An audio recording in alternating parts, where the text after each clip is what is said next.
வணக்கம். இன்றைக்கி நம்ம பார்க்க போகிற பிளான் பார்த்திங்கன்னா பப்பாயா ஃபுல் லைஃப் சைக்கிள் பார்க்கலாம். அதோட ஃப்ளவரிங் டு ஹார்வெஸ்ட் வர பார்க்கலாம். இப்போ நீங்கள் பார்க்குறது பப்பாயா பிளான்ட். இது பார்த்திங்கன்னா ட்ராப் வெரைட்டி. நாங்கள் ஆன்லைனில் சீட்ஸ் வாங்கி போட்டது. இது பார்த்திங்கன்னா பப்பாயா பூவிட்டுருக்கு, தெரியுது பாருங்கள் நல்லா. இது பார்த்திங்கன்னா அதே வெரைட்டியில் வேறு ஒரு மரம், பப்பாயா மரம். இப்போ பார்த்திங்கன்னா உங்களுக்கு தெரியுது, அந்த கீழே அடியிலேருந்து மேலே வேறு ஃபுல்லாக காய் விட்டுருக்கு. இந்த வெரைட்டி பார்த்திங்கன்னா உங்களுக்கு ரொம்ப மரம் மாதிரிலாம் வளராது.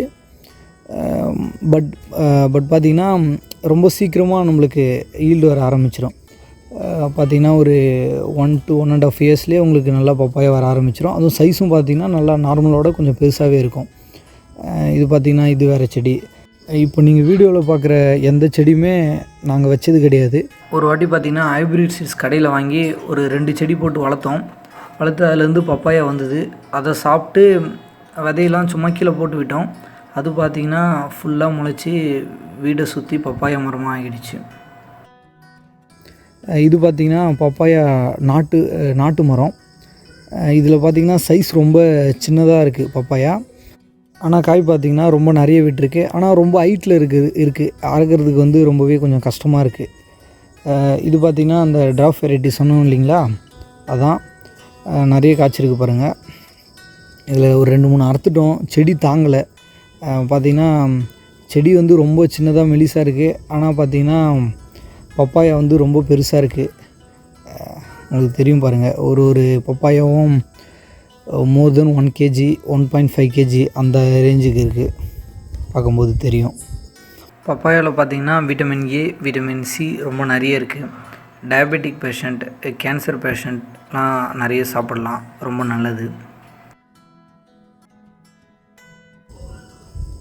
மெயின்டெனன்ஸும் பார்த்திங்கன்னா பெருசாக ஒன்றும் கிடையாது. நார்மலாக மற்ற செடி மாதிரி நீங்கள் தண்ணி கரெக்டாக விட்டிங்கன்னா போதும். பப்பாயாவில் பார்த்திங்கன்னா மேல் அண்ட் ஃபீமேல் பிளான்ட் 2 இருக்கும். மேல் பிளான்ட்டில் பார்த்திங்கன்னா உங்களுக்கு பப்பாயாவே வராது. அந்த பூ விட்டு அவ்வளோதான், பூ மட்டும்தான் விடும். பட் அது வந்து காயாக மாறாது. ஃபீமேல் ஃப்ளவரில் பார்த்திங்கன்னா பூ விட்டு அது காயாக மாறும் பாலினேஷன் நடந்த அப்புறம். இது பார்த்திங்கன்னா வேறு பிளான்ட்டு. இது வந்து பார்த்திங்கன்னா பப்பாயா கொஞ்சம் சைஸே கொஞ்சம் வேறு மாதிரி இருக்குது. ரவுண்ட் ஷேப் மாதிரி வருது பாருங்கள், தெரியுது. நம்ம இதையும் அறுத்துக்கலாம். கலர் மாறிடுச்சு, அடியில் கொஞ்சம் இந்த எல்லோயிஷ் கலரில் வந்துடுச்சு, அதனால் நம்ம அறுத்துக்கலாம். உங்களுக்கு இங்கே மேலே டிஸ்பிளே ஆகுது பாருங்கள், இதான் மேல் பிளான்ட்டு. இங்கேயே இருந்தது, பட் கொஞ்சம் வெட்டிட்டாங்க, என்னால் கொஞ்சம் வீடியோ கிளிப்பிங் எடுக்க முடியல. இன்றைக்கி பார்த்திங்கன்னா 3 பப்பாயா பறிச்சிருக்கோம். இதே மாதிரி வாரம் 3-4 அப்படி பறிப்போம். இது பார்த்திங்கன்னா நம்ம பறித்தோம் இல்லைங்களா, அதுக்கப்புறம் 4 நாள் அப்புறம் எடுத்த கிளிப்பு. கட் பண்ணி பார்க்கலாம். பார்த்திங்கன்னா உங்களுக்கு ஃபுல்லாக பழுத்துருக்கு. இதில் பார்த்திங்கன்னா கொஞ்சம் சீட்ஸ் இருக்குது. எங்கள் கார்டன்லேயே வேறு ஒரு வெரைட்டி இருக்குது. அதில் பார்த்திங்கன்னா சீட்ஸ் சுத்தமாக இருக்காது. அந்த நாட்டு மரம் காமிச்சேன் இல்லைங்களா, அதில் வந்து சீட்ஸ் ரொம்ப அதிகமாக இருக்கும். இதை விட சாப்பிட்றதுக்கு ரொம்பவே ஸ்வீட்டாக இருக்கும். நீங்களும் உங்கள் வீட்டில் மறக்காமல் கண்டிப்பாக ட்ரை பண்ணி பாருங்கள், உங்களுக்கு யூஸ்ஃபுல்லாக இருக்கும்.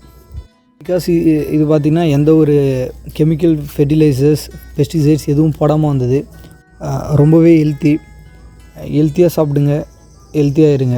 அடுத்த ஒரு வீடியோவோடு சந்திக்கலாம். நன்றி, வணக்கம்.